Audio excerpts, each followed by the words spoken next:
On the second day of Midscore, the GOAT just sent to us a super long story from Best of Redditor updates. Reddit on Wiki starts right now.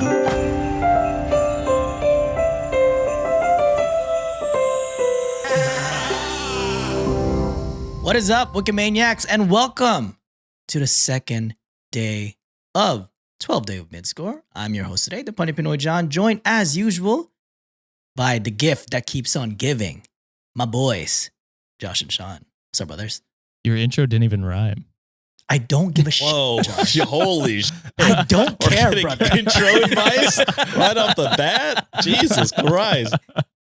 You I'll look, say this, Josh is the only one that wrote his shit, so you think I give a damn, Josh? if ours sound less No, prepared clearly. than Josh's, Clearly you don't. I heard that. this is crazy. I do like that he called me a gift and then I just roasted him. I know. Well, f you then.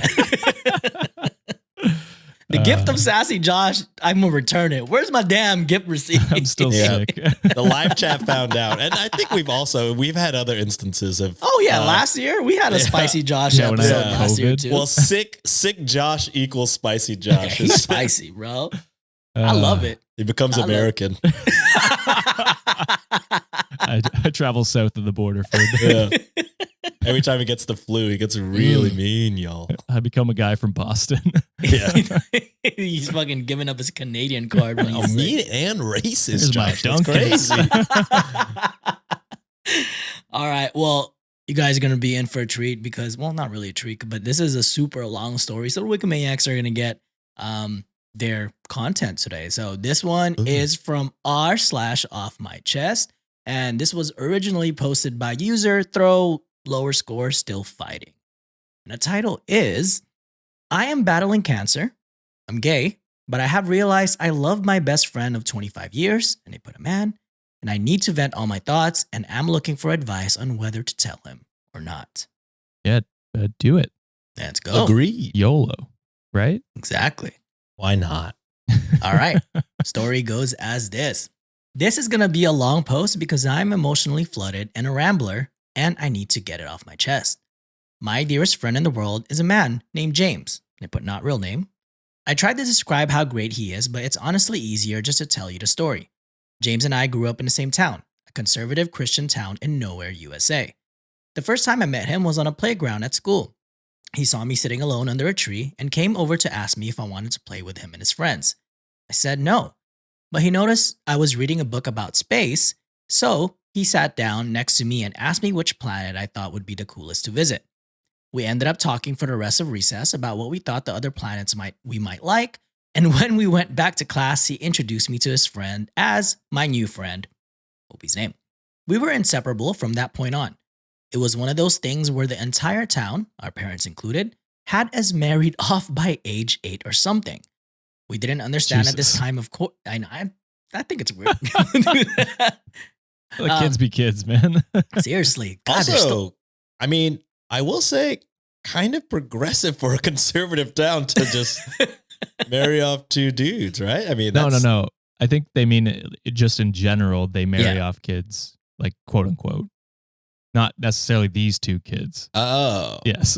oh, I thought they were marrying off these two. I'm like, hey, for a small conservative No, town, that that would may be- be a positive thing, actually. That would be an improvement, but no. We didn't understand at the time, of course, but I would go on family trips with his family, stay over at his place and vice versa through most of elementary school, get in trouble for talking during class every day, though not really because the teachers all loved him. We were best friends. When we finally reached the awkward teenage years and dating became a thing, he asked me to the first school dance and I said yes. We sort of started dating by default, and I don't think we ever talk about it explicitly, but I just started calling him my boyfriend to other people and went with that. Very little change about our relationship. We still basically just did all the same stuff we used to do before, except our parents got stricter about the sleepovers and there was more hand-holding and cuddling. Kissing and stuff was always difficult for me and I didn't know why, but he never pushed me on it at all, not even once. The 2 times we tried, he was able to tell very quickly that I was uncomfortable, and he just shut the interaction down by messing up my hair playfully, saying, "Enough of that. How about we just watch a movie?" And I just assumed one day I would get it. Well, I didn't. Sometime around 15 years old, I started to realize a problem. I wasn't sexually attracted to men. And I think, going back to that, Sean, I think OP is a girl in this case. Oh. Yes. Fuck me. That took too long. Yeah, sorry. Like, I should have explained that earlier. Okay, so I was they like, oh, fuck. were getting married. I understand. Yeah. Holy fuck. Okay. I was like, wow, pretty progressive. Yeah. This was a very trying time for me. Given the kind of environment I grew up in, this was not acceptable. I was like, wow, the whole community is very Very on super board. cool with you I guys. was like, hell wow, yeah. this community is breaking stereotypes. You love to see it. Well, I'm afraid it's not, brother. I just misgendered from the Reel beginning. it My back. bad. My bad, WikiManiacs. Reel it back in. Did, my did OP say their gender at the beginning? No. I think Okay. so. Okay. No. Good. No, I feel, so it's a fair thing. I feel less stupid, but We're just sexist for assuming it's a man, Josh. that's true. My parents were extremely religious and extremely anti-LGBT. So not a very Ah, progressive community, so Sean. Damn. Very wrong. You hoped wrong, brother. I thought this was wholesome. Fuck. Yeah. After about 8 months of identity crisis over this, I decided to muster up the courage to tell James before anyone else. I didn't know what to expect, and I was terrified. I went over to his house trembling. He had done what he always did, made my favorite snacks, and got the controllers and my favorite game, and he put Diddy Kong Racing, great game by the way, Nice. ready to go. He opened the door and gave me a hug and came in. I came in. I was so scared, and we sat down and he looked at me for a second before putting his hand on mine and asking me what was wrong. So I tried to tell him, and I got halfway through the sentence, struggling to actually say, I'm gay, before he just interrupted me and said, You're gay. Yes, I know. Is there anything else? Followed by that goofy smile I love so much. I just froze in place, and I asked him if he was mad, and he just laughed and told me he loved me the way I was. And this was the way I was. I just started crying and jumped into his arms. It is wholesome. It is. Yeah. It is. It felt like 10 minutes at least. I cried before he finally interrupted me in characteristic fashion, remarking, however, I will be mad if you let the pizza rolls I made get cold. So how about we stop crying and start eating? I like that, James. That was a good They're shit. never cold, actually. They stay lava forever. On the inside. On the outside. The inside stays lava. The outside, it's going to be fucking freezing Yeah. cold. Yeah. You won't be able to taste anything for a week after that. You never know. Josh knows all about pizza rolls being hot, right? Can you tell a story about how like you burned like your fucking mouth Oh. or during college? Yeah, probably. Yeah. I did it a lot. So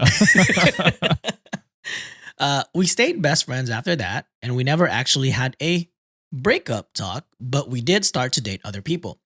We talked / hung out almost every day until we graduated and he went away to a big name college. The night before he left, he came and picked me up and we drove around town and hit all our favorite spots. He drove me back home at 3 a.m. or something in the rain, and I took his hand during the drive home and fell asleep on his shoulder. I remember wondering then for a moment if I should just marry him anyway. But he was going away to college, and I'm not attracted to men, so it probably couldn't work no matter how I felt about him otherwise. He promised to stay in touch, but I didn't know that would happen. Well, it did, obviously.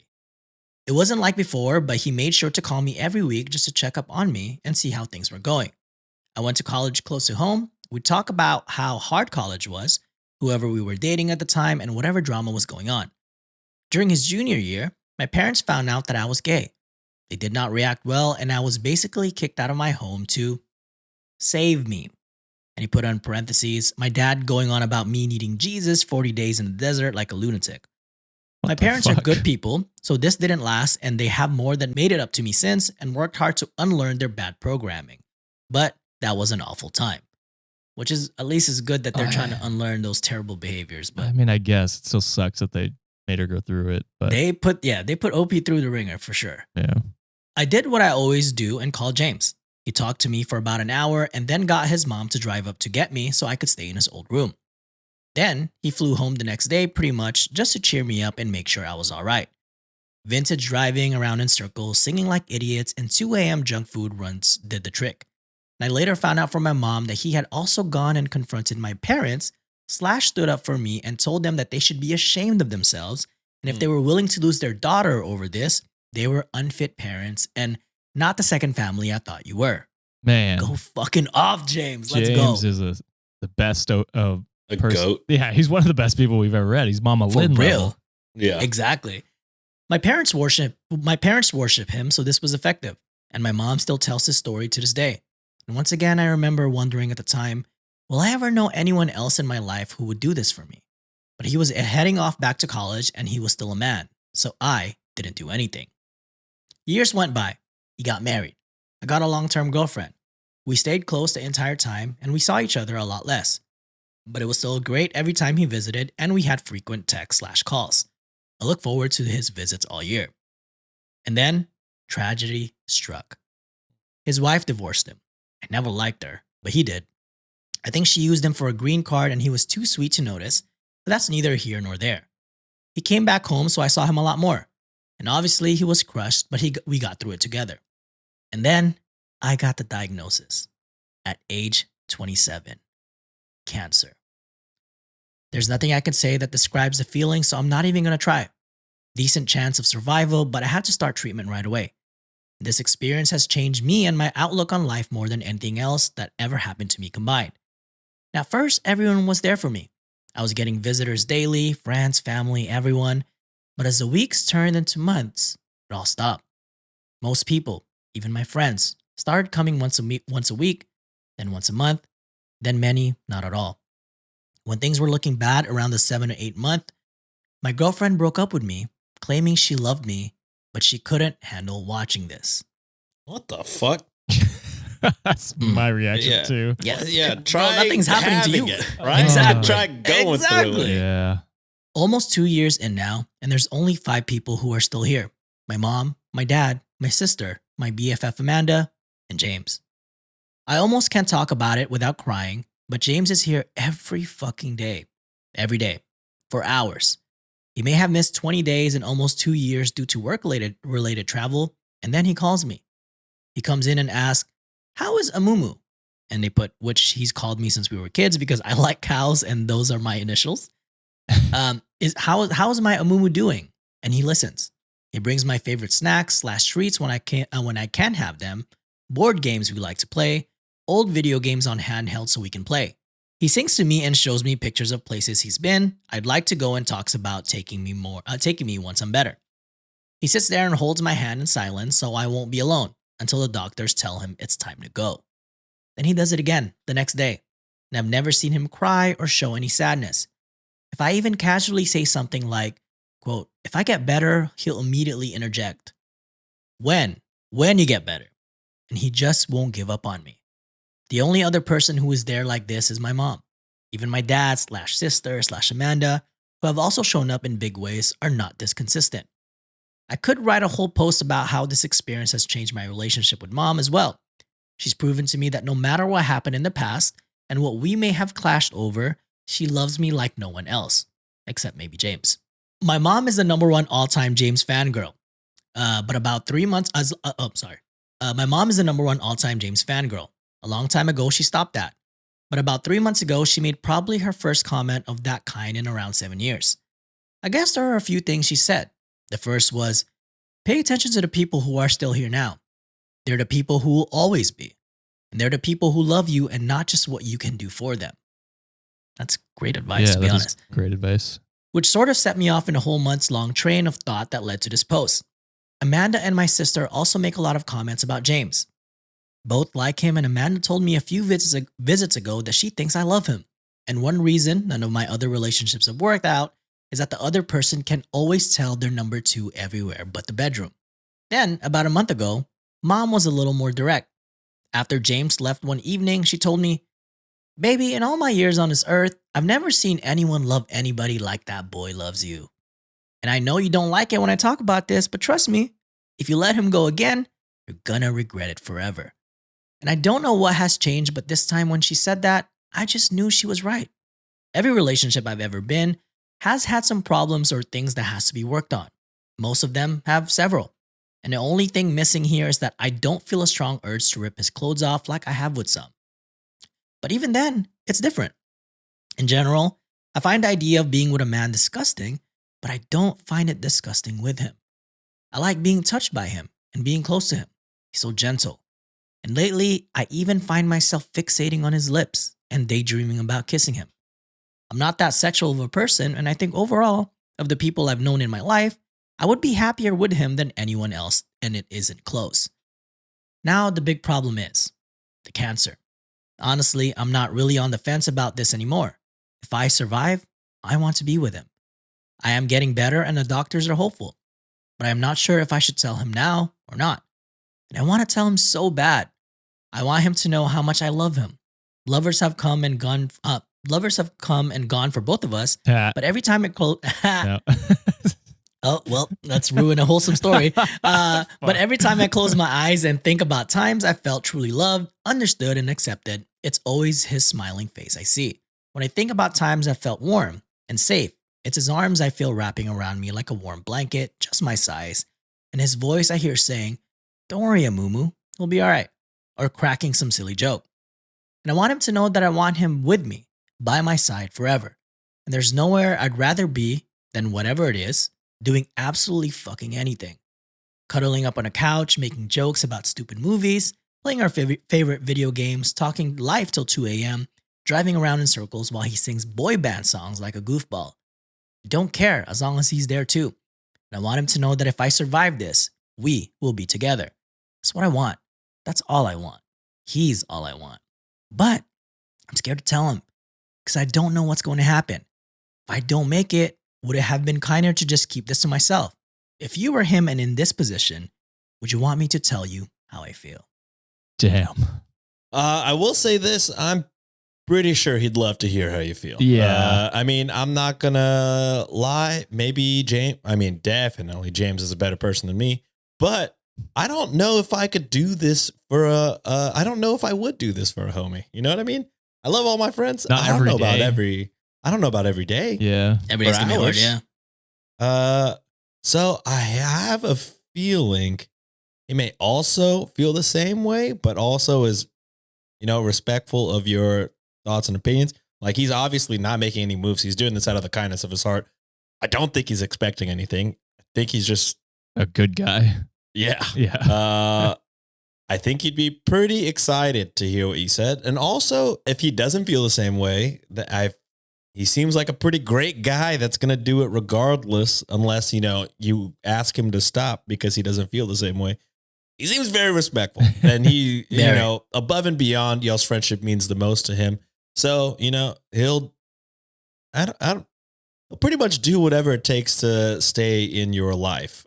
So I feel like it seems like a pretty safe space to tell somebody how you feel in this scenario. I like that word you say. It's pretty safe space because the way she writes about him, he's her safe space. Yes. Yeah. 100%.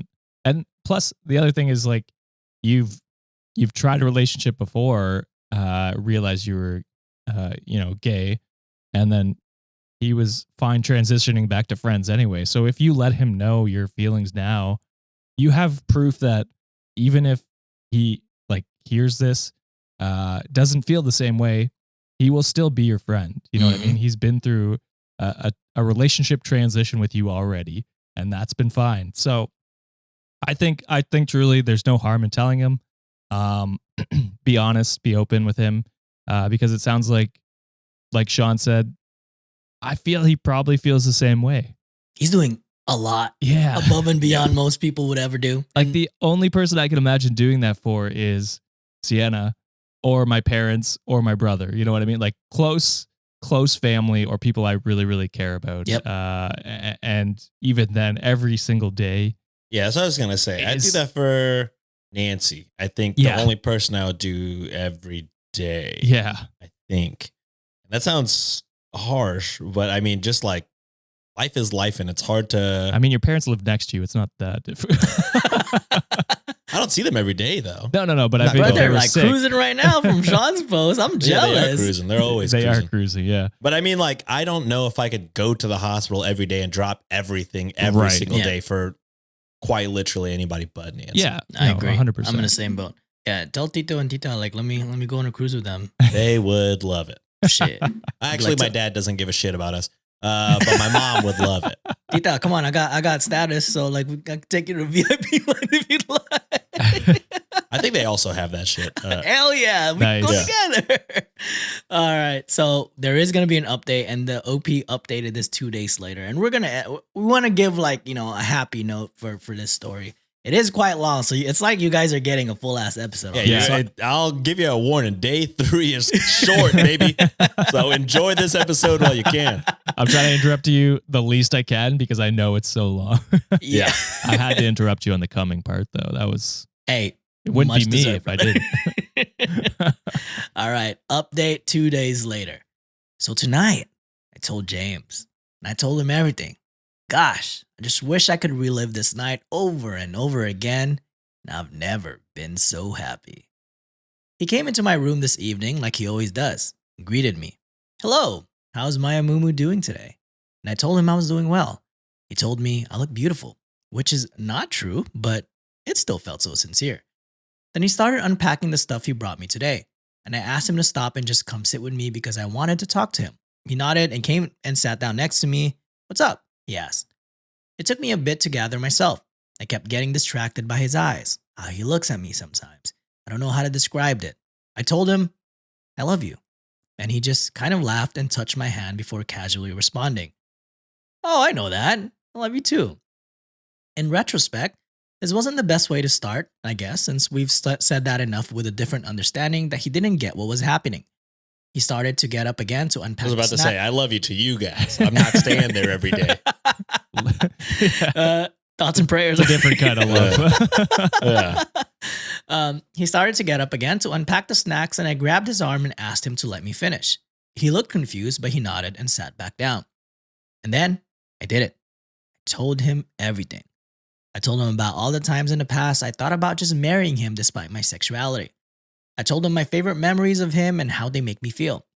And I told him he'd always been my best friend and the person I trusted the most. I told him I made a mistake and I should have chosen him. I then basically devolved into reciting the last paragraph of my first post to him. He's the face I see when I think about feeling loved, the embrace I feel when I think about being safe. It doesn't matter what we do. If we're together, I'm happy. And he's the only thing I want for the rest of my life. And he basically froze. He said nothing. Just looked at me as I spilled everything. Not sure he even blinked. When I finished and looked up at him, he was sitting there like a statue with his mouth slightly open. Still enough, it was like he forgot to breathe. James always knows what to say, so this was a little unnerving to me. I started to ask him if everything was alright, but before I could finish, his expression broke. He exhaled into a weak but incredibly tender, quivering smile, and he just reached out and pulled me into a hug. I buried my head in his chest and his arms just wrapped around me. I just melted into him. He was so gentle. It felt so easy. It felt so right. Then he started crying. And then I started crying. He'd been coming here through 2 years of cancer treatment and never seen him cry till now. He held me for a while, but however long it wasn't long enough. He still hadn't actually said a single word since I finished talking, but I guess he didn't really need to. And he finally answered my question with, now it is. And when he finally pulled away, his face was red from crying, but he just looked so happy. What was the He- question? Sorry. You're asking the wrong guy. You Yeah, don't I so can't retain lost. information. I want to ask, but I don't know what now it is means. Now it is. What does that someone's mean? gonna tell it. Yeah, someone's gonna let us know in the because comments. she asked, "Is everything okay?" Or are you? Oh, okay? yeah, there you Or go. something like that. Thank Wow. you. You're asking I'm the wrong. healthy. I got y'all. I got y'all. I'm sick and my brain does not work functionally to begin with. All right, so don't. I was like, did she ask, am I the asshole? That's the only questions I know. And now you are. Jesus Christ. When he finally pulled away, his face was red from crying, but he just looked so happy. He looked at me for a bit, and it was kind of cute because he had a little trouble maintaining eye contact, which he usually doesn't. He was like a little boy again. Then he finally looked right at me and he just said, "You're the only thing I've ever wanted." Then I started Wow. crying again, and he started crying again, and he pulled me to him and held me again. And I wish it never ended. I'm getting like, ooh. Like, this is Yeah, cute as how fuck, do bro. you feel at the end of a rom-com? Yeah. A little good bit one, late. not a Yeah. not a shitty stalker Fucking- one. Got me wanting to listen in my bed, like feet up in the air, just like teeing, you know?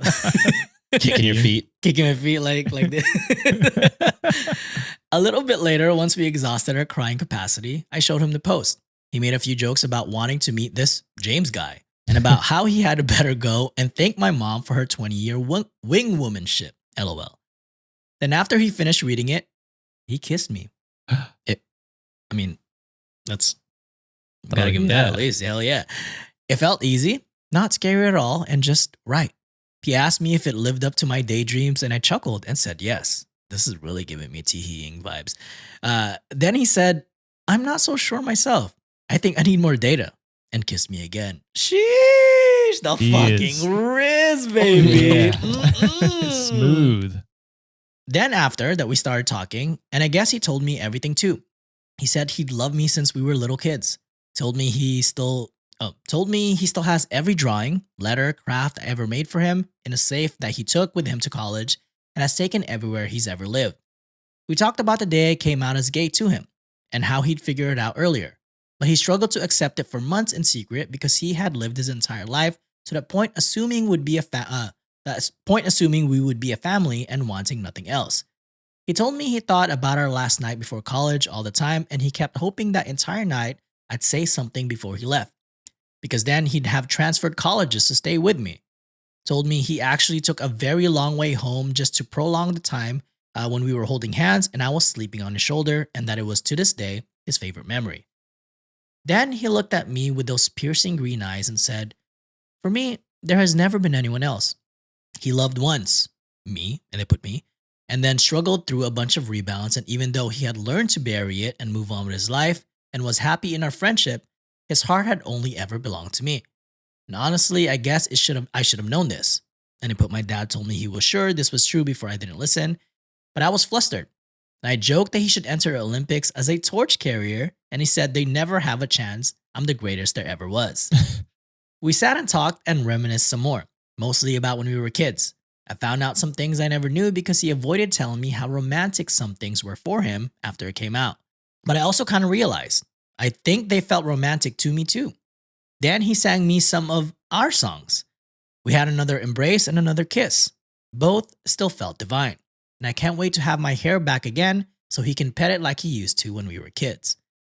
Then I brought up the sex question. And oh my God, it was the cutest shit ever.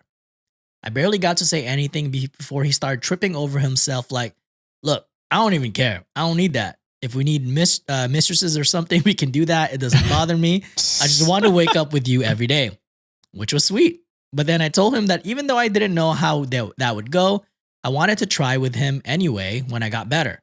And oh my God, he turned tomato red and he could barely look at me. Literally could not even manage to form a sentence in response, just mumbled incoherently before managing to get out, okay, for sure. This man has been married and had 6 girlfriends, but he completely just falls all over himself at the thought. God, it was adorable. This is the only thing I'm still a little worried about, but I do want to try. I mean, I like the kissing, which I thought was completely impossible. And I know that if it doesn't turn out well, I won't ruin anything and we'll still be together and just figure something else out for the one need. Then we talked about the cancer. He is so sure I'm going to make it, and it's so touching.